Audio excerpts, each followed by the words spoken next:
तो रउआ लोग स्क्रीनिया पे पोस्टरवा देख के का लगाता कि नीलकमल सिंह के गाना आ रहल बा। तो रउआ लोगन के सही लगाता।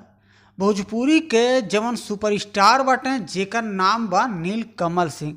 भोजपुरी इंडस्ट्री में इन्हू के बहुत सारा इतिहास बटल ही बा बाबू। लेकिन आज हम आप सबके बतावे ला आ गए बाटी कि फिर से हम सबके बीच में एगो बहुत ही प्यारा और नयका अंदाज में एगो गाना लेके आ रहल बाटे। और वही गानवा के पूरा जानकारी ना आधा अधूरा जानकारी बा, लेकिन हम आप सभी के बहुत जल्द पूरा जानकारी के साथ फिर से वीडियो में मिलबे करब। तो रउआ लोगन के बता दी कि इनकर एगो गाना आ रहल बा जवन की भोजपुरी में बवंडर मचा सकला। तो कुछ देर पहले ही ई गाना के पोस्टर शेयर कइल गई है। रउआ लोग स्क्रीनिया पे पोस्टरवा देख ली जा।